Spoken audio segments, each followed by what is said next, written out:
అందరికీ నమస్కారం. నా పేరు Archana. Welcome to your thoughts. ఈ స్టోరీని చూసే ముందు ప్లీజ్ లైక్ చేసి సబ్స్క్రైబ్ చేసుకోండి ఫ్రెండ్స్. ఇక స్టోరీలోకి వెళ్తే ఈరోజు కథ monster part 37. CEO sir, Sreeja తప్ప ఆ హాల్లో ఎవరూ లేరు. ఇద్దరి కళ్ళు ఏకమయ్యాయి. ఐబాల్ తిప్పకుండా చూసుకుంటున్నారు. ఎన్నేళ్ల ఎడబాటు తర్వాత ఆమెను చూస్తుంటే అతడి హృదయంలో గూడు కట్టుకుపోయిన ఆమె మీద ప్రేమ బయటికి పొంగుకొస్తుంటే నేనున్నాను అంటూ వచ్చింది ఆమె మీద ఉన్న పగ. అప్పటి వరకు ప్రేమగా చూస్తున్న కళ్ళు ఒక్కసారిగా బగబగా మండే సూర్యుడి వలె ఎర్రగా మారిపోయాయి. శ్రీజ మాత్రం అతడిని ఆరాధనగా ప్రేమ మొత్తం కళ్ళల్లో నింపుకొని చూస్తూ ఉంది. ఆమెకు తెలియకుండానే కన్నీళ్లు చెంపల మీదకి జారుతున్నాయి. తుడుచుకోవడం కూడా మరిచిపోయి కళ్ళను అతడికి రాసిచ్చేసింది. ఆమె గుండె వేగం కూడా అమాంతం పెరిగిపోయింది. ఇప్పట్లో కనబడదు అని అనుకున్న అతను ఒక్కసారిగా అతడి కళ్ళ ముందు ఉండేసరికి కోపం కట్టలు తెంచుకొని ఆమె ముందుకు అడుగులు పడుతుంటే అతడి కోపాన్ని భరించాలి అని అలాగే నిలబడి చూస్తూ ఉంది శ్రీజ. శ్రీ డైరెక్ట్గా ఆమె పీక మీద బిగిసింది అతడి చెయ్యి. మళ్ళీ ఎందుకు వచ్చావే? నా గుండెల మీద తన్ని వెళ్ళిపోయావు కదా, ఏం మొహం పెట్టుకొని మళ్ళీ వచ్చావు అంటూ ఆమెను అమాంతం పీక పట్టి పైకి లేపాడు శ్రీ. అతని కళ్ళు అగ్ని జ్వాలలుగా మారిపోయాయి. ఎదురుగా ఉన్న ప్రాణసఖుని చూడాలంటే భయం వేస్తుంది ఆమెకి. అయినా అతని నుండి అలాంటి రియాక్షన్ ఎక్స్పెక్ట్ చేసిన శ్రీజ పెద్దగా ఆశ్చర్యపోలేదు. కానీ ఆమె మెడ మీద పట్టు బిగిస్తుంటే ఊపిరి అందక సతమతమవుతుంది. గింజుకుంటూ కాళ్ళు కొట్టుకుంటూ అతని చేతిని విడిపించుకోవడానికి ట్రై చేస్తుంటే, నన్ను నిలువెల్లా మోసం చేసి వెళ్ళిన నువ్వు క్షణం కూడా భూమి మీద ఉండడానికి వీల్లేదు. ఎంతలా మోసం చేశావే? ప్రేమ ప్రేమ అంటూ నా చుట్టూ తిరిగి నీ కొంగు కట్టుకొని చివరికి నా తండ్రిని చంపి నా మనసు మీద తన్ని వెళ్ళిపోయావు అంటూ ఇంకా గట్టిగా నొక్కుతుంటే నొప్పికి ఆమె కళ్ళల్లో నుండి నీటి చుక్కలు అతడి చేతి మీద పడగానే అప్పటి వరకున్న ఎగిసిపడ్డ జ్వాలలు కాస్త చల్లారినట్లు మనసు లోతుల్లో కూడగట్టుకుపోయిన ప్రేమ అన్న భావం నిద్రలేవగానే అలాగే వదిలేశాడు. ఇక అమాంతం కింద పడిపోయింది శ్రీజ. ఎందుకే నన్ను ఇలా మోసం చేశావు అంటూ జుట్టుపట్టి పైకి లేపాడు శ్రీ. శ్రీజ అప్పటి వరకున్న ప్రేమ కాస్త కోపంగా మారి అతని చేతిని విసిరికొట్టి, ఏంటి, నేను నిన్ను మోసం చేశానా? మరి 15 ఏళ్ల క్రితం నీ ఫ్యామిలీ నాకు చేసిందేంటి అనింది కోపంగా. ఆమె అలా అనగానే ఒక్కసారిగా నిశ్చేష్టుడై చూస్తూ ఉండిపోయాడు. ఏంటే పేలుతున్నావు అని ఆమె దవడలు వత్తిపట్టి అడుగుతుంటే అతని చేతిని ఆమె బలమంతా ఉపయోగించి దూరం నెట్టి, అవును, నీ ఫ్యామిలీ నా ఫ్యామిలీకి అన్యాయం చేసింది. అయినా నేను చేసింది చాలా తక్కువ. నన్ను నా జీవితాన్ని ప్రశ్నార్థకంగా మార్చి నరకం చేశారు. అందుకే పగ తీర్చుకోవడానికి వెతుక్కుంటూ వచ్చాను. కావాలని నిన్ను నా ప్రేమలో పడేలా చేశాను.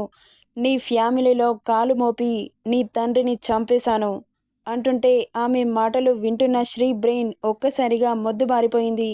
అతను వింటుంది నిజమో కాదో అర్థం కాకుండా అయోమయంగా చూస్తూ ఉన్నాడు. అతడి ఫేస్ ముందు చిటిక వేసి, ఏంటి, షాక్ అవుతున్నావా? నేనిలా మాట్లాడతాను అని ఎక్స్పెక్ట్ చేయలేదు కదా?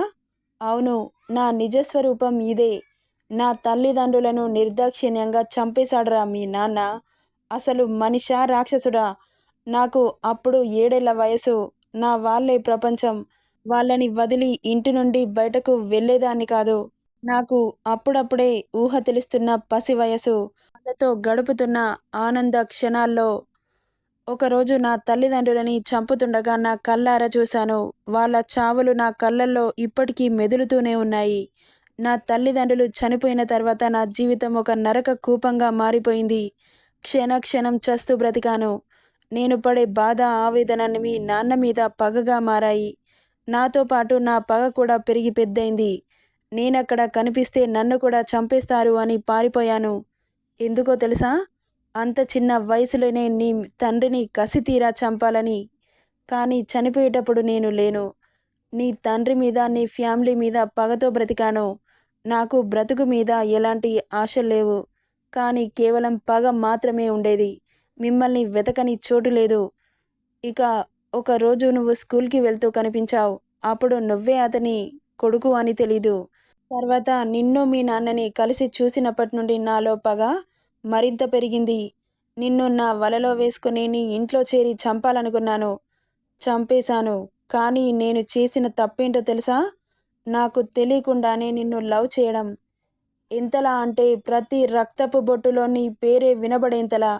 నేను ఒకరి మీద ప్రాణం పెట్టుకున్నాను అంటే వాళ్ళు నాకు దక్కరు.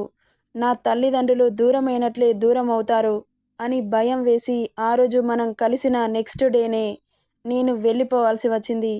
ఎందుకంటే నా ప్రాణం కంటే ఎక్కువగా ప్రేమించిన నిన్ను ఎక్కడ వదులుకోవాల్సి వస్తుందో అని.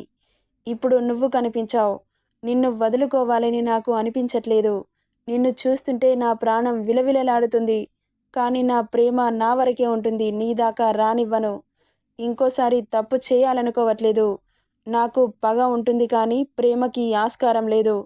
అసలు నేను నీ జీవితంలోకి వచ్చిందే మీ నాన్నని, మీ ఫ్యామిలీని అంతం చేయడానికి అని చెబుతుంటే షాక్లో ఉన్న శ్రీ తేరుకొని ఆమె చెంపపై ఒక్కటిచ్చాడు.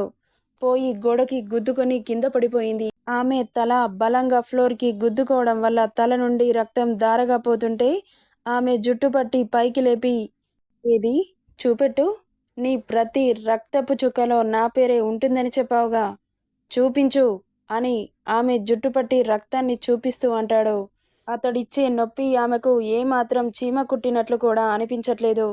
ఎందుకంటే మనసు పడ్డ గాయాలు ఎన్నో కాబట్టి. మనసులో ఎన్నో బాధలు దిగమింగుకొని క్రూరంగా అతనితో మాట్లాడుతున్నందుకు శరీరానికి అయినా గాయాలు పెద్దగా బాధించట్లేదు. రక్తం ధారగా పోతుంటే సరిగ్గా నిద్రలేని రాత్రులు, తిండి లేని రోజులు గడిపేసరికి మెల్లగా కళ్ళు తిరగడం మొదలైంది. అలాగే కళ్ళు తిరిగి కింద పడుతుంటే గట్టిగా పట్టుకున్నాడు శ్రీ. మెల్లగా కళ్ళు తెరిచి చూసేసరికి మెత్తటి పరుపుపై ఉంది ఆమె శరీరం. ఎక్కడున్నానో అని చుట్టూ చూసింది. ఎదురుగా కుర్చీలో కూర్చొని క్రాస్ లెగ్స్ వేస్తూ సిగార్ పీలుస్తూ కనిపించాడు శ్రీ. టక్కున లేచి కూర్చుంది. ఒక్కసారిగా తల గిర్రున తిరిగింది శ్రీజకి. మళ్ళీ పడుతుంటే బెడ్ని సపోర్ట్ చేసుకుంటూ కూర్చుంది. ఓపిక తెచ్చుకొని అక్కడి నుండి మెల్లగా లేచి వెళ్తుంటే ఆమె రెక్కపట్టి గోడకి అదిమి ఇంచు దూరంలో అతని ఫేస్ని పెట్టి, ఎక్కడికి పోతున్నావే? ఇప్పటి వరకు నీ పగని తీర్చుకున్నావుగా, ఇక నుండి నా పగని చూడవా అంటుంటే దూరం జరుగు అనింది కళ్ళెర చేసి. ఏంటే జరిగేది? నాతో పడుకున్నావు కదా, అప్పుడు తెలియలేదా? ఇప్పుడు దూరం జరుగు అంటున్నావు? ఓహ్, అప్పుడు ఒళ్ళు కొవ్వెక్కి అంటున్న శ్రీ మాటలకి కోపం పెరిగిపోయి అతని చెంపపై ఒక్కటిచ్చింది. కొట్టిన ఆమె చేతిని గోడకి గట్టిగా అదిమి, హౌ డేర్ యూ హిట్ మీ అని కోపంతో బేసిగా చెప్పి ఆమె చేతిని గట్టిగా నొక్కుతుంటే ఆమె గాజులు పగిలి చేతికి గీసుకొని రక్తం బొట్లు బొట్లుగా రాలి అతని చేతి మీద పడుతుంటే ఎలాంటి స్పర్శ లేదు. అతనికి నొప్పికి కళ్ళల్లో నుండి నీళ్లు తిరుగుతుంటే కష్టంగా ఆపుకుంటూ ఆమె బలమంతా ఉపయోగించి గట్టిగా దూరం నెట్టింది. గుడ్లు పెద్దవి చేసి, ఏంటి నన్ను కూడా చంపేస్తా అనుకుంటున్నావా అనింది అదే కోపంతో.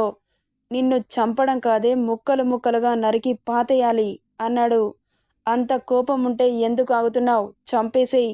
నా తల్లిదండ్రులను ఎలా చంపారో నన్ను కూడా చంపేసేయ్. నీ ఫ్యామిలీ నా వాళ్ళను చంపడానికే కదా పుట్టింది. ఆలస్యం ఎందుకు? నాకు బ్రతుకు మీద ఎలాంటి ఆశ లేదు. చావు అంటావా, దాని మీద భయమే లేదు. సో నీ చేతుల్లో చనిపోతే హాయిగా ప్రాణాలు విడుస్తాను. చంపేసేయ్ అనింది నీరసంగా. మాట్లాడ్డానికి అల్లాడిపోతున్నావు? నిన్ను చంపడమా? నిన్ను చంపితే నా పగ తీరదే. నీకు బ్రతుకుండగానే చుక్కలు చూపిస్తా. ఇప్పటి వరకు శ్రీవత్సని చూసావు, ఇప్పటి నుండి మాన్స్టర్ని చూపిస్తా అని ఘాటుగా చెప్పి ఆమెను బెడ్ మీదకి తోసి, నువ్వు జాబ్ చేయాల్సిన పని లేదు. నిన్ను టార్చర్ చేయడానికి మాత్రమే నువ్వు ఉన్నది. సో నా టార్చర్ని భరించాలంటే నువ్వు స్ట్రాంగ్ ఉండాలిగా. నా రూమ్లో ఫుడ్ ఉంది, తిని ఇక్కడే చావు. నాకు కాస్త వర్క్ ఉంది, చేసుకొని వస్తా అని చెప్పి డోర్ వేసి విసురుగా వెళ్ళిపోయాడు. శ్రీజ మెల్లగా లేచి కూర్చొని మోగాళ్లలో తలదూర్చి కన్నీళ్లకి స్వేచ్ఛనిచ్చింది. ఇన్నాళ్ళుగా అతని కోసం తప్పించింది. ఇప్పుడు కనిపిస్తే ఆమెలో ఉన్న ప్రేమని తొక్కిపడేసి ద్వేషాన్ని చూపిస్తుంది. ఇప్పుడు ఏడ్చి ఏం లాభం? నువ్వు చేయని తప్పుకు ఎందుకు దోషిగా మిగిలిపోయావు అని అంతరాత్మ ప్రశ్నకి ఏం మాట్లాడలేదు శ్రీజ. మాట్లాడకూడని సమయంలో మాట్లాడావు, ఇప్పుడు మాట్లాడు. ఎందుకు వాడిని రాక్షసుని చేసి నిన్ను నువ్వు శిక్షించుకుంటున్నావు అని నిలదీస్తుంటే, వాడి జీవితంలో నుండి నేను శాశ్వతంగా వెళ్ళిపోవాలనుకుని ఇక్కడి వరకు వచ్చాను. కానీ కాలమేంటి మా ఇద్దరిని ఇలా కలిపింది. నేను వాడి జీవితంలో ఉంటే వాడి ప్రాణాలు, నా వాళ్ళ ప్రాణాలు పోవడానికి క్షణం పట్టదు. ఇప్పటికే చాలా నష్టపోయాను. నేను ఇక వాళ్ళ ప్రాణాలని పణంగా పెట్టలేను. అందుకే శాశ్వతంగా దూరంగా వెళ్ళిపోవాలనుకుంటున్నాను. ఇప్పుడు కూడా నిజం చెప్పి వాడికి దగ్గరైతే అక్కడ కాచుకొని కూర్చున్నారు చంపడానికి. ఇక నా వల్ల కాదు అని ఏడుస్తూ అక్కడే కూలబడిపోయింది శ్రీజ. నెక్స్ట్ ఏం జరుగుతుందో నెక్స్ట్ పార్ట్‌లో చూద్దాం. ఈ స్టోరీ ఎలా ఉందో కామెంట్ చేయండి friends. Thank you for listening.